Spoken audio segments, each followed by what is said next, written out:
Hey everybody, welcome to Pop Culture Philosophers. I'm Rockin' Robbie Billups, and it's time for the weekly comic book review.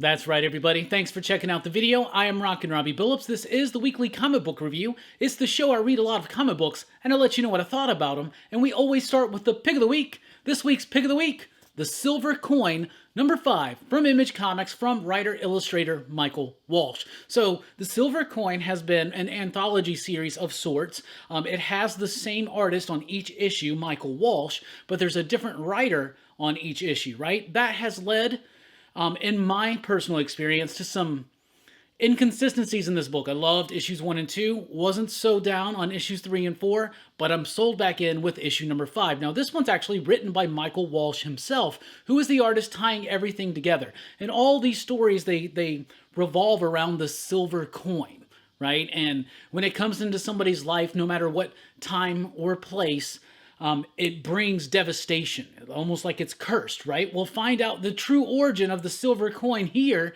in issue number 5, which does cap off the first story arc, if you want to call it that. There are more on the way. Joshua Williamson, Rom V. I'm really kind of back to being excited about this book, and I kind of want to go back and reread the others and just kind of let it flow a little bit better. So as much as I was down on the last couple issues, Silver Coin number 5 was dope. I really liked it, had a nice horror vibe to it, felt a bit eerie and strange and shocking at times, which I really, really liked. So Silver Coin number 5, good horror comics. I will tell you this though, I wasn't overly impressed with much this week.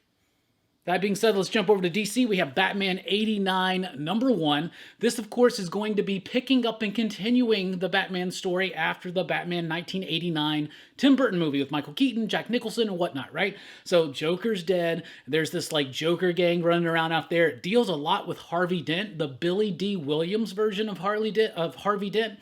And we get the idea, and we don't get the idea. We know that they're building up into that version of Two-Face, the Billy D. Williams Two-Face, which that seems exciting. The artwork is by Joe Quinones, and it's all right. It's pretty solid. It gets the job done. He's a very capable artist. There are times where Batman's eyes look a bit too big for me or whatever, but the action's cool and everything. The story's written by Sam Hamm, Sam Hamm was he not the writer of the Batman movie? I think so. Don't quote me on that, but I think so. Anyway, it was just okay. I don't know, maybe I was expecting a little bit more oomph, a little bit more, I don't know. I guess I could be grateful that it does feel like it fits in that Batman 89 world, and they didn't force other things in there, like, say, Punchline or Harley Quinn. Like, could you just imagine they had Punchline in here? But they don't, and it's focusing on Billy D. Williams' version of Harvey Dent becoming Two-Face. And it's just okay. It's just okay. Then we have I Am Batman number 0. So this is continuing the John Ridley, Jace Fox becoming the next Batman type vibe. We just had the Second Son next Batman series, and this is I Am Batman number 0, which continues next month with the number 1. This, I don't know why they named this number 0. He could just be number 1. So anyway, Jace is now well on his way to becoming Batman, right? So meaning he's actually suiting up as Batman in some form or fashion, right? So it feels very year one-y. The only problem is, this does have some action, and it's got some pretty decent action, but for the most part, this series, this whole next Batman John Ridley stuff has just been a bit too dragged out. Like, not that the story is dragged out, it's got a fine pace with what it's building up into, but there's just not a lot of action in this series. Now, this issue in particular does have some action towards the end. It was fine, it was decent, but there were moments of it that it just really slowed up. There's just a lot of people talking, and I mean, I like books where people are just talking too, but there's just something that's not quite dynamic about John Ridley's Batman, and that's what's kind of bothering me about it. But it was okay, and it does let you know a little bit more about certain things about his name, and they're just slowly revealing some things, and it's just kind of a really slow pace. Batman Urban Legends issue number 6. This wraps up the Chip Zdarsky Red Hood Batman story, and it wrapped it up phenomenally well. Like, for real, I really liked it. I really like Jason Todd in the story. I really like where Jason Todd ends up. This is an anthology series that's actually had some stakes behind it, right? Because there are going to be lasting ramifications from this Red Hood story that reverberate out into DC. Trust me, right? And I really like the finale, the villain cheer, Batman and Jason and their relationship and the regret there. And I mean, Chip Zdarsky just really nailed it, right? And then we had, it was Eddie Barrows, right? And yeah, Eddie Barrows and Scott Eaton. I mean, I really liked that run. I thought that was cool. I hope it gets collected on its own. You got a Tim Drake story in here. Is probably making some waves out there. I'm not going to spoil what happens into it. But okay, sure. And then we got Zealot. We got a Zealot story by Matthew Rosenberg. So we thought Zealot was going to be in an upcoming issue of Wonder Woman. No, it's just actually just a little one-shot short story in this Batman Urban Legends. They've been building up to the reemergence of the Wildcats in the DC universe. They're trying this again for like the 4th, 5th, 6th time. I don't know. Hopefully they can make it work and sick this time. If not, just put them back in their own universe and give us a Wildcats book. Like, doesn't have to be connected to DC. That being said, I am excited. The Zealot book was interesting. She's pretending to be Wonder Woman. That was a weird stretch, but whatever. Then there's a Black Canary story in the backup here by Joshua Williamson. It was all right. But it builds up into the Deathstroke Inc., so it's a setup for that. So, lasting ramifications on all 4 of these stories. So, Batman Urban Legends, number 6, and that's going to continue on for a little bit longer. Detective Comics 1041 is here. It's all right. It's solid. It's decent. That's what I've been expecting out of Marika Tamaki on Detective Comics. It's not super wowing me. It's not anything new. It's nothing fresh. And it's all right story-wise, but it is fantastic to experience when the artwork is being provided by Dan Mora and Jordi Belair. So the artwork in here is top-notch. The story is okay. We're getting more into this vile stuff and what's going on, and this, they call themselves the Jury, this like collection of villains like Worth and Penguin and a few others, and it's okay. It's interesting. I like Tynan's Batman the most, but I'm telling you this, as evidenced by all the what just happened and what's about to happen, there are too many Batman books. Like, it's hard for any of them to have an identity when there's so damn many of them. Anyway, Detective Comics 1041 is dealing more with the mayor of the city, this virus, and there's a twist at the end that's completely spoiled by that last Secret Files they did on Huntress. So, whatever.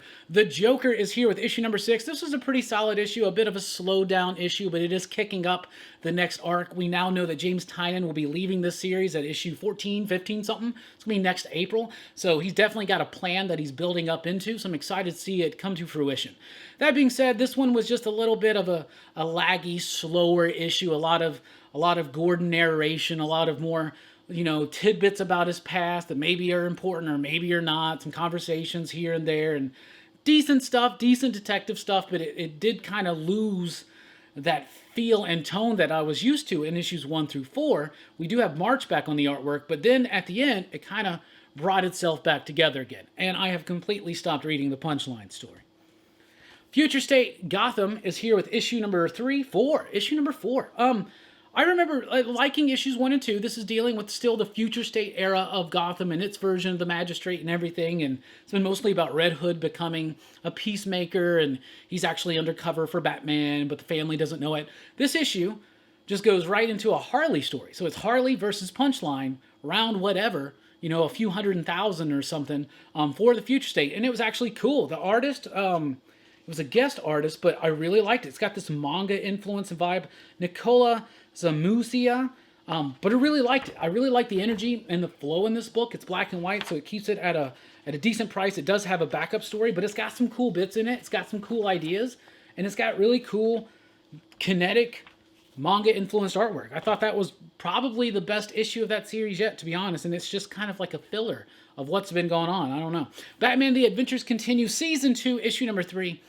I've been liking this whole run. It's basically a continuation of Batman the Animated Series, written by Alan Burnett and Paul Dini, with artwork by Rick Burchett here. So, veterans in the animated universe. But I really didn't like this one. It's more Batgirl-centric, and Huntress is in there, but the villain was just wonky. Who was the villain again? Oh, I don't even remember now, but it was just some kind of wonky villain that I just wasn't into it. It was just...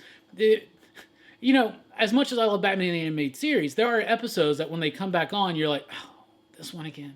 You know, and this was kind of reminded me of one of those. It wasn't that it was about Batgirl. I mean, I liked that, and I liked seeing Huntress, but the villain and the plot was just kind of, I don't know, didn't really do much for me. And that's been a solid book, so there you go. Batman and the Scooby-Doo Mysteries, issue number 5. This was by far the worst one of this run so far. They haven't really been amazing or spectacular, but they've been fun, cute, little silly Batman, Scooby-Doo team-ups. In this one, you have Huntress, so they're really pushing the Huntress in the animated world today. By the way, the Huntress in the animated books wears less clothes than the Huntress in Detective Comics. Isn't that interesting?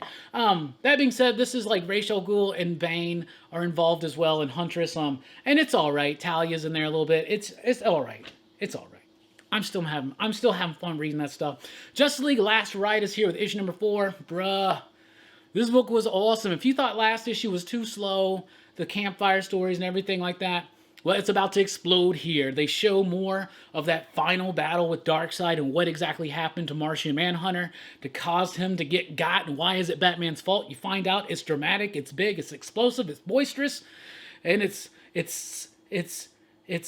gut-wrenching. It's really good. I really liked it. And then at the end, you get more of the setup about what's to come, what is the threat, why are they hiding Lobo.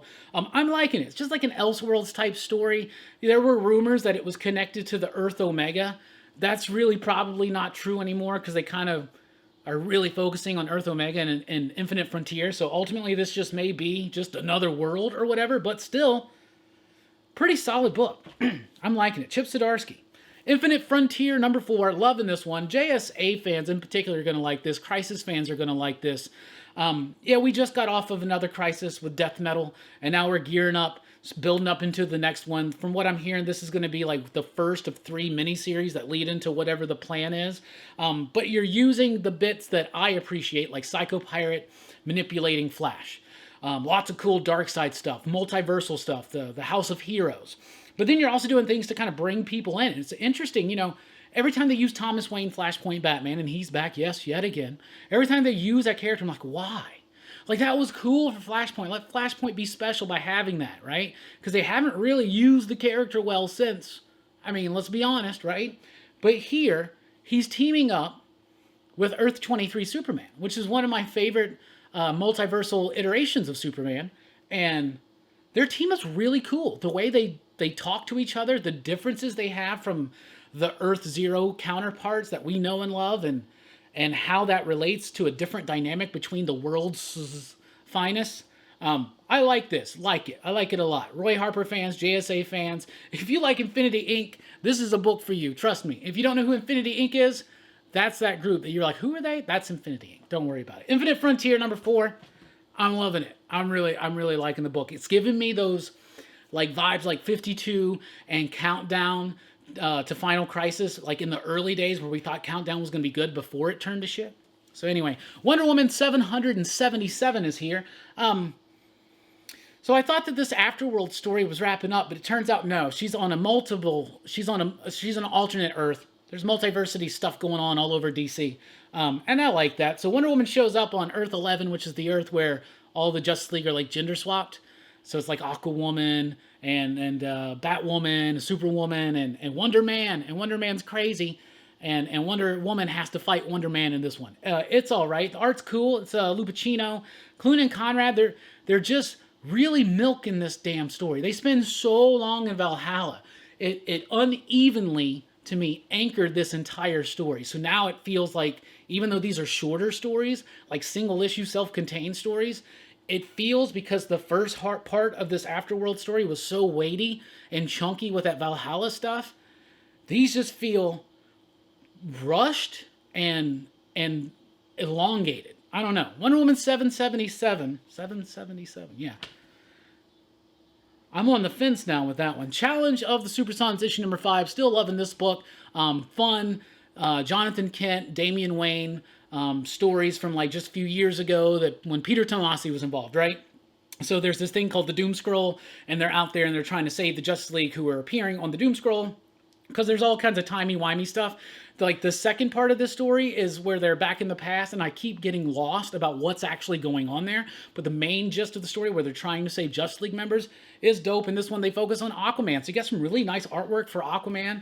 I thought he looked pretty badass. You get the big Kraken. Really interesting, cool stuff. And then, like I said, then it gets to the second part of the story, and I'm just like, I don't know, I'm kind of lost on that one, but whatever. Then we got Hardware, part of Milestone Returns, issue number 1. So I've never really read any of the early Milestone stuff from back in the 90s, right? So this is all new to me, right?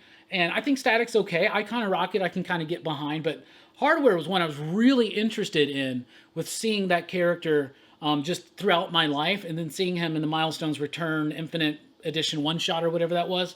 But man, this issue 1 does not do a good job of like letting me know who this dude is and why I should be reading his book. Seriously, like I'm really the most interested out of all the Milestone characters out of Hardware. Seems like he's a little bit like an Iron Man type character or something. It's connected to the Milestone one-shot, which came out in May, so I forget some of the details. Like I forgot the Hardware bit from it, right? So it's too connected to that. It's not giving a fresh new start. And I felt like that was maybe, Static kind of did the same thing, but it was close to the release of that one shot that it kind of worked. But with Hardware, like something about it, I was lost. I felt confused. That being said, I love the artwork. It's Dennis Cowan and Bill Sienkiewicz, right? Yeah, Chris Sotomayor. I really like the artwork. It's written by Brandon Thomas. The story was okay, but it just didn't let me know who this dude is. I mean, I think it tried to, but the script's what I didn't like in that one. Rorschach number 11. My first initial reaction to Rorschach with issue number 1 was that I did not like it. And then on issue number 2, when I realized the Steve Ditko relationship to Rorschach and the Question and Mr. A and how Tom King was like doing something, I was like, oh, this could be cool. And then it took some weird turns. But then the art did some really great stuff a few issues ago. And then these last couple issues, it's like the artwork can only keep up with it so much. There's really great artwork here by Jorge Fornes. Really great layouts, composition. But you can only go so far when literally the last several issues have, maybe every single issue of this has just been dude talking. And now you get to the point at the end of here, you get to the point of what the thesis is, right? You get to Tom King's thesis, I think. And I'm like, all of that for that? Like, bruh, I don't know. This book is unnecessarily complex. This book is, it screams innovation at certain times. At other times, it feels like it's the art that I've always. I am not liking this book. I did not like this issue.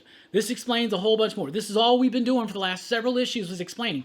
You give me one exposition-heavy issue with some really innovative storytelling techniques, which they gave, but then you keep writing exposition over and over and over and over. The art can't keep up with it, and now I'm just completely disinterested with one issue to go. Thanks, Rorschach.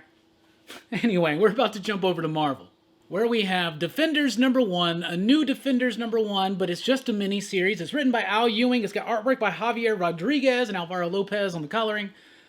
Big fan of that artistic team so much. I love the artwork in this book. You have amazing layouts, beautiful colors, great line work, really solid stuff, psychedelic, trippy at times when it needs to be. So this new team's going to be Stephen Strange, Silver Surfer, Red Harpy, the Masked Raider or Writer from that Marvel 1000 book, which hardly anybody remembers, and Cloud. I'm not familiar with Cloud. Okay, so this book's got amazing, cool, psychedelic, weird, awesome, cosmic artwork, okay? That being said, the story's okay. It's decent. It kind of got me intrigued, right? At first, I was a little bit intrigued. Then it lost me a little bit. I thought there were some clunky pages as far as the script went, but it pulled itself together about halfway through, and I really started getting interested in what was going on, and then the situation, and the characters involved, and then you get to the end, and I may come back for the second issue. I wasn't expecting that when I was probably on like page 4 or 5, but as I kept reading the book, my interest increased, and I'm excited to see what Ewing and company are going to do. And like I said, Rodriguez on the artwork.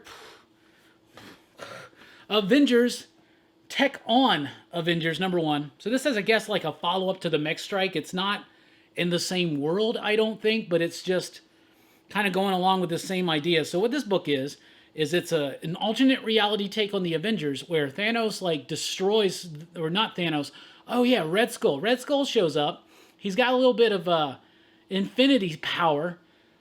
He kind of looks badass in this, actually, when he shows up. He looks pretty freaking awesome. Yeah, it starts with them. Yeah, it starts with them and Thanos. And then, yeah, look at that. That Red Skull. That's actually a pretty cool design for Red Skull. So then Red Skull shows up and he just tears through the Avengers and he causes them all to lose their powers. So Tony Stark's got to build them all Iron Man armor. And that's what this is. Seems like they're trying to sell a line of toys. They would be really cool toys, I'll tell you that.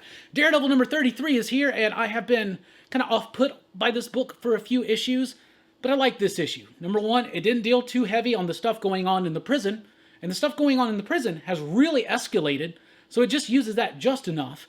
It really focuses on the fight between Elektra and the Bullseyes, and it gives you a little bit of information of why there are more than one Bullseye. Maybe. But it's also got the return of Marco Cicchetto on the artwork. Now, it does feel a little bit rushed, not quite as refined as we're used to seeing, and not quite as glossy or finished, but it still gets the job done. The coloring is there, everything about that. So I was really excited to this. I felt like this was a return to form, and I'm ready now. I feel like we're about to just wrap up this damn prison story, and I'm really excited for that. But Daredevil 33, I like that issue. That was cool. Spider-Man, Spider Shadow. Chip Zdarsky's got a week out this week. Issue number 5, this is the final issue of this What If series, and it was basically what if Spider-Man continued to be possessed by the alien symbiote and became Venom. And it basically leads into Reed Richards getting the symbiote, right? And Reed Richards with the symbiote's a very scary proposition. So the way that they have to defeat Richards and the Venom symbiote in here is both shocking and kind of clever. So I actually kind of liked it. It had some heartbreak in it. But overall, I liked it. I felt like the artwork did feel a bit rushed here towards the end. Maybe Pascal was just a little bit trying to rush to fit the deadline. But Spider-Man Spider Shadow was a pretty solid what-if tale. And I like seeing these things a little bit more expanded. So that's pretty cool. X-Force number 22. I really don't care what's going on in X-Force anymore. You know, I feel like Hickman's on the way out of X-Men. I've been saying that for a few weeks. He's moved over to the Substack thing. You know, he's still going to be doing his thing. I hope there's more X-Men from him after Inferno. I don't know. I'll tell you one thing I know for certain. The rest of the X-books have just lost almost all of my interest, including X-Force, which this was the one. I used to be like X-Force and Marauders. Those two books just are not doing it for me now. They have a direction. They have an identity, but it doesn't feel strong. It doesn't feel unique. It doesn't feel distinct. I don't know. I'm just not invested anymore. X-Force 22. Sad. I was really liking that book. I don't know. I'm not saying that I'm not going to keep reading X-Force, but I just might. It depends. It's on the cutting block. Like, if it's a big week and I need to cut some titles to get the video out at a decent time, X-Force, you're on the block. Miles Morales Spider-Man, issue 29. This is an alright issue. It's kind of like dealing with the aftermath and fallout of the Clone Saga that Miles went through, which I thought was pretty decent. This book is, I feel like, kind of struggled to find a rhythm. Like, it's kind of been a little bit uneven, a little bit inconsistent at times, but the artwork in this book, I didn't really like it that much for this issue, Alan, but I thought the story was okay, and it was nice to have. I just don't feel like the story didn't come across as having a big enough ramification to have a whole issue dealing with the aftermath like this. But they weren't really focusing. There was a lot of stuff going on in Miles' personal life, so they're addressing that too. I don't know. It was an alright issue, but not a lot happened. Now, one thing that does happen, I almost forgot. Miles gets a new redesigned costume, and maybe you've seen it in the solicits or whatnot, but I really wasn't paying attention. Right, it sucks. Like, what? Miles has, like, the coolest Spider-Man costume out there next to Spider-Gwen. Seriously. Those two have a better Spider costume than anybody. The next closest thing is probably, like, the 80s black costume Spider-Man, for me. And you're going to change it to that? It looks like a poor man's Scarlet Spider. And not even the cool Scarlet Spider, like when, you know, the others, like the Kane Scarlet Spider, whatever. Anyway, Fantastic Four Life Story, issue number 3. This is dealing with the Fantastic Four in the 80s. Reed and Sue are having marital problems. Johnny is still in Arrested Development. Ben is very underutilized in this issue. Doctor Doom is still around. Mad Thinker's involved. The overwhelming threat of Galactus is on the horizon. For the most part, I found this issue to be incredibly boring, like, to be honest. But it was still interesting. Like, the voices of the characters, they're all true. It didn't feel like a Fantastic Four book necessarily, though, because it didn't have a sense of adventure until we get to the end. And then the ending was very masterfully done. Like, I really solidly liked the ending of this. So I'm digging it. Fantastic Four is my jam. So this is life story. This is treating the Fantastic Four as if they aged in real time, if they started in 61 and now we're in the 80s. And, I do miss the element that we got in the SpiderMan one where Chip Zdarsky, who was the writer of that one, actually pulled kind of story ideas from what was going on in that decade, like Clone Saga for the 70s and the stuff in the 80s and 90s and whatnot, right? But like, the Clone Saga stuff they brought, and then they brought it back in the anyway. But Mark Russell's not really quite doing that, so it doesn't feel as familiar as that one did. But it's still interesting. But at times it just feels a bit too family drama. But it had a really solid ending. A Man Among You. Let's jump over to Image Comics, issue number 6. So I got caught up. I was shorted on issue number 5. I got caught up on number 5 this weekend, just in time for the new issue, and I'm loving this book. Stephanie Phillips. Artwork by Josh George, colors by John Calise. Y'all, I really freaking like this book. It's a pirate book. It's about Anne Bonny. She's such a cool freaking character. She's like with these other characters and they're like on this quest or something. They're just trying to be free from these pirates and they're hunted down. And there's this woman that's sent after them. And it's just a really well-rendered, well-executed pirate comic book. Seriously, there's nothing deep or incredibly nuanced about it, but it's just nice, fun, swashbuckling awesomeness. I really love this book. A Man Among You, number 6, from Image/Top Cow. Then Bitterroot is here with issue number 15. Sad to report, this is the last issue of Bitterroot. For now, there's this whole thing at the end that there is more coming, but this does bring to a conclusion this story they've been building up to since the first issue.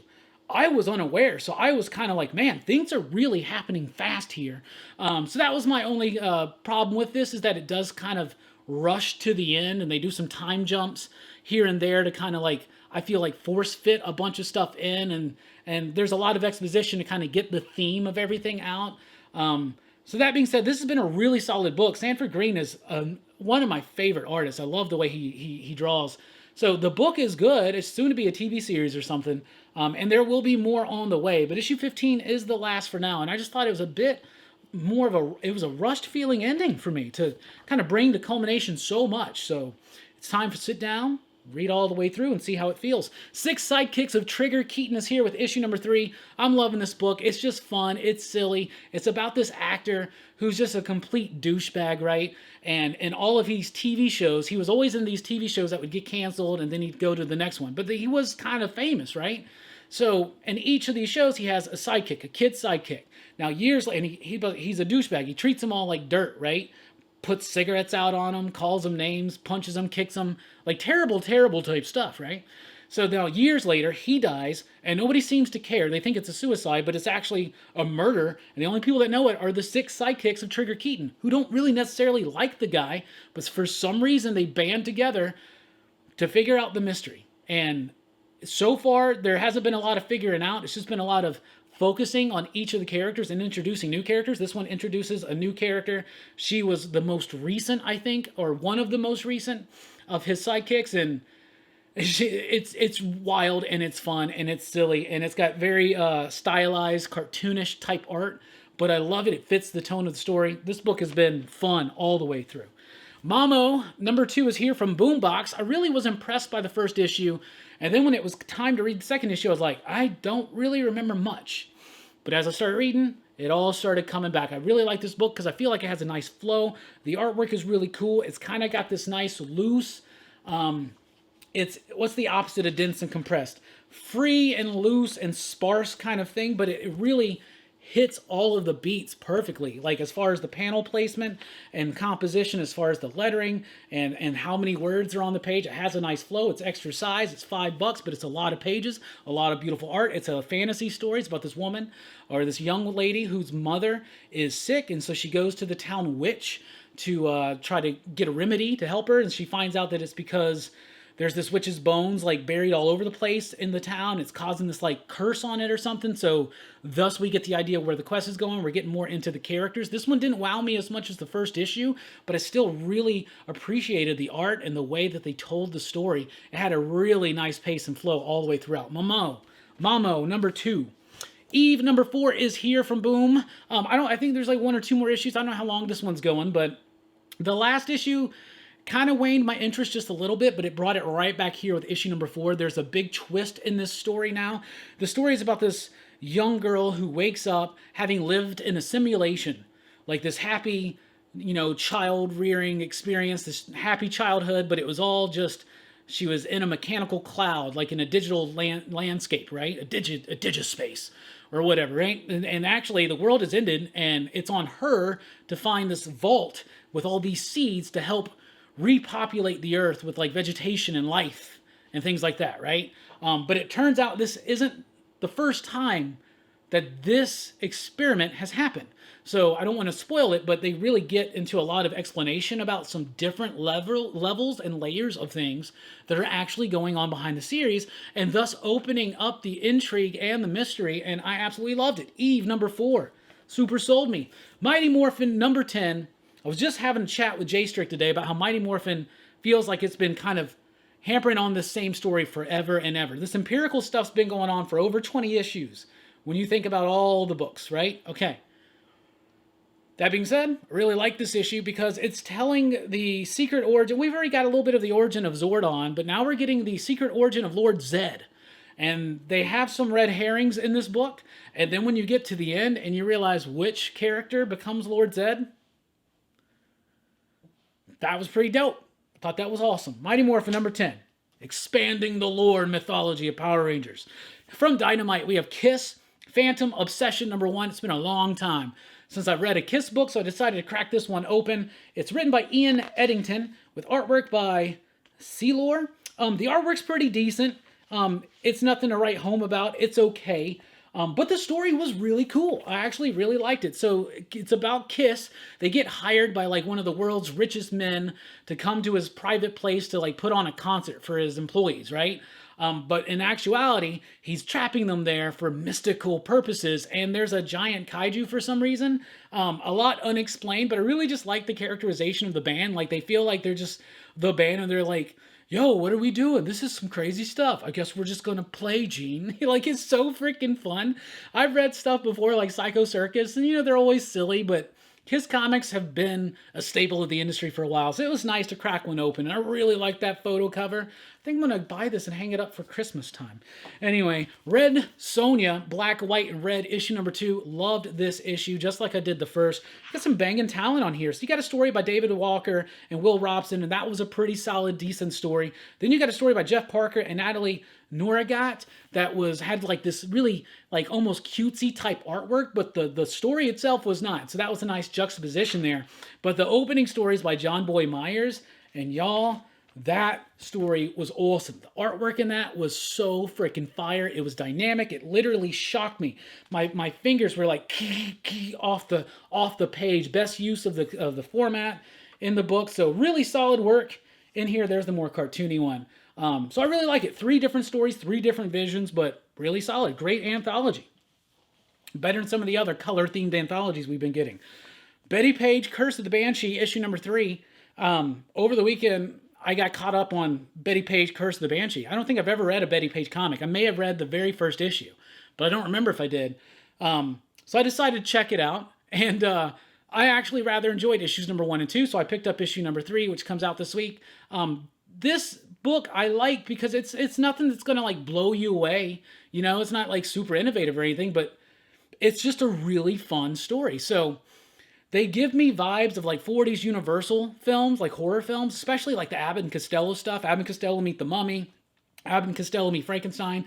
Betty Page is not only a model, and Betty Page, she is a monster hunter. So her and her partner are going to Ireland to investigate the Curse of the Banshee. And it's just got this nice, fun, old school kind of vibe to it, And yeah, it's got some sexy covers, but that's not what the interior of the book looks like. I actually really liked it. I did not think I would like a Betty Page book, but I really liked that book. I thought that if you like Abbott and Costello, 40s Universal horror, check out that book. I think it's pretty cool. The Unbelievable Unteens from the World of Black Hammer. Issue number 1 from Dark Horse. So a new Black Hammer book is always a reason to celebrate. Jeff Lemire is a fantastic writer, and when he's teamed up with artist Tyler Crook, fantastic, right? They did the Colonel Weird Cosmagog story that I absolutely loved. This story was really freaking cool. So this is about a woman who's a comic book creator, in the 90s, and she's just working the grind, and she's got this book called The Unbelievable Unteens. And then she finds out that, well, one of the characters from the book shows up at her house, right? And she like freaks out, and she thinks it's just a fan, but it's not. He displays his powers, and she's like, what's going on? And he goes, yo, the Unbelievable Unteens are real. You were one of us. We all, for some reason, don't remember anymore, but I saw your comic book, and my memory came back. What's going on? So that's a really cool concept, and that's really what is delivered, just that concept in that first issue, but it's got a nice hook and draw at the end. And speaking of draw, Tyler Crook, the artwork in this book is absolutely fantastic.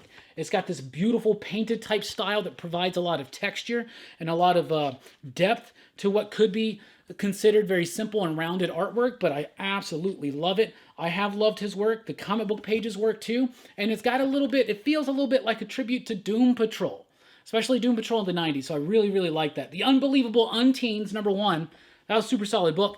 Hellboy, his name was, and the BPRD, The Secret of Chessbro House, issue 2 of 2. It just wraps it up nice and neat in a nice little bow. It's got some violence. It's got some explanation. It's got some, folklore type stuff in there. And that's what we've come to expect from Hellboy, especially Hellboy now. Now, obviously, if you really want to get into Hellboy, you could always jump into any one of these short little miniseries and kind of get the gist and vibe, the pulpy nature of it. But you will really only fully be immersed and impressed, I think, if you get into the actual Mike Mignola's stuff. You can get those in this 4 omnibus, the 6 if you include the short story omnibuses.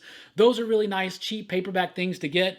That's the Hellboy to read. But this stuff does a decent job of just keeping Hellboy on shelves. And that's what I really appreciate about Hellboy and the BPRD. They just jump across times and tell little stories. But that was always something that Mike Mignola did when he was writing and illustrating too.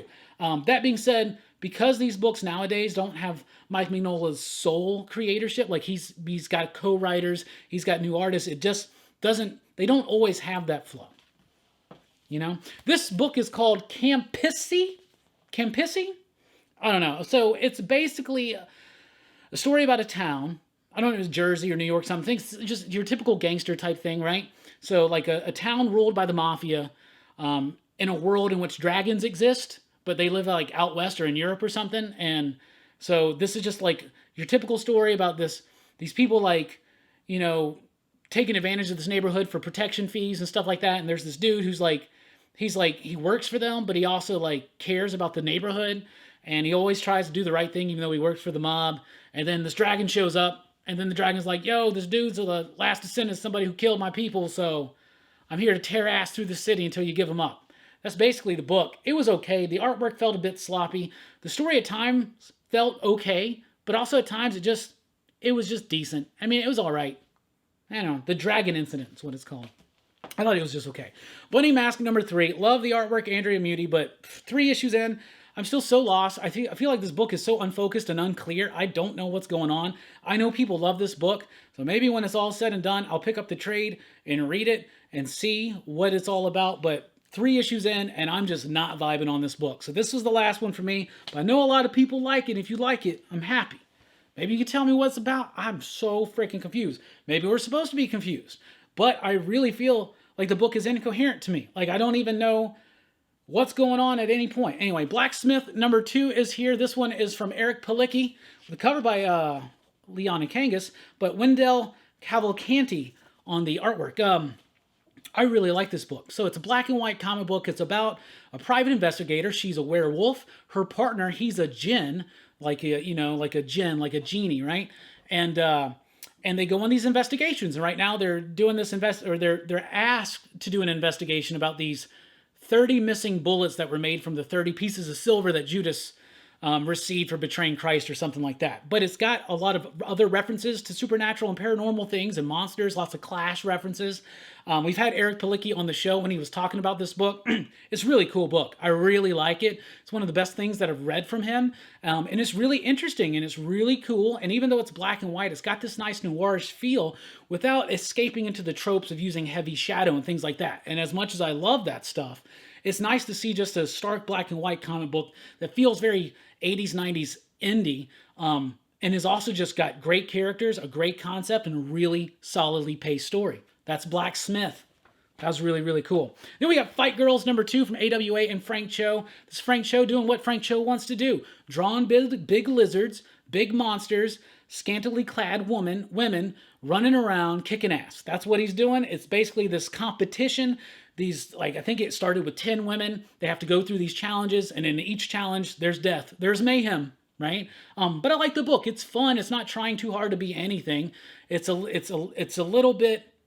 It's got a little bit of a mystery to it, but a lot of cheesecake to it as well. Fight Girls #2, though, if you're a Frank Cho fan, that's a must for you, because that's going to be Frank Cho doing what Frank Cho does. And if you like Frank Cho, then you like what Frank Cho does. Jin Hunter's a new one from Black Box Comics, written by my homie Jay Sandlin. It's got artwork by Fabrizio Constantino. I really like the artwork, and it's a really cool concept and a cool world. Jin Hunter is about this world in which genies, exist and are real, and there's one for each element, and they have this like council, and then there's this woman who's like a ward hunter or something like that, and she's in prison, and they have to get her out of this prison to hunt down a member of their council who's gone rebel. He doesn't like their rules, that they have to grant wishes and things like that, so he's out there trying to cause chaos, so they send this woman on her quest.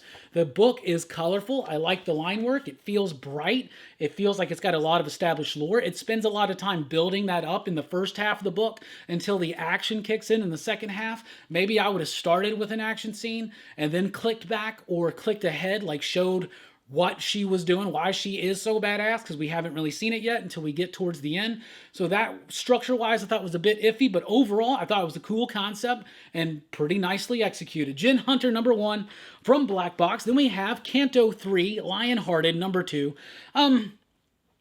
Kanto is known to be a book that goes direct to the heart of story, right? And I feel like we're still doing that, but right now it's still, I feel, just setting things up for the finale. As far as I understand it, this is the big finale of the Shrouded Man story. Maybe I'm misunderstanding. That being said, it feels like we're kind of spending a lot of time not really getting to the big things, which makes me worried about a rushed ending.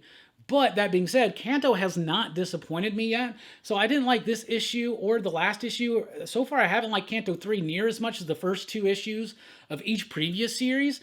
But I have a lot of faith in this book. I have a lot of trust, so I'm definitely going to stick it out. Kanto 3, Lionhearted #2, out this week. From Scout Comics, we have By the Horns #4. This book's awesome. I've been telling you guys about this. This woman's lover was killed by unicorns. She vows that she will find all the unicorns in existence and kills them. So she goes out on this quest. She's actually banished from her town because of it, right? So she goes out on this quest. She's got revenge and murder in her heart. She has this like mystical talking fox or something with her.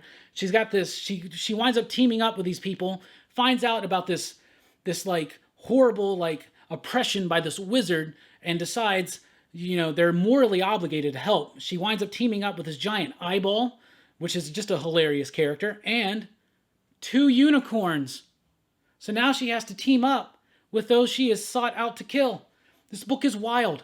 This book is crazy, and this book has amazing artwork. This issue has got some of the best action I saw in the comic book page this week. Lots of great stuff, great rendered artwork, violent, visceral stuff, really great composition. Y'all, I'm serious. By the Horns is one of the best books on shelves, and it has consistently been that way for 4 issues. It has not let up. It has not slowed down the action. It's not slowed up the drama. It's not letting me down. By the Horns #4, out this week. Excuse me. So that's what we think. That's what we read. What are you reading? What are you thinking? What do you think about the comic books that you're digging? Tell us what you're digging. What are your picks of the week? That cough really threw me out. Anyway, thank you so much for checking out the video. Please do like, share, and subscribe. And join us over at popculturephilosophers.com for podcasts, blogs, and a whole lot more. I've been Rockin' Robbie Billups. Thanks for rocking with us. Keep on reading.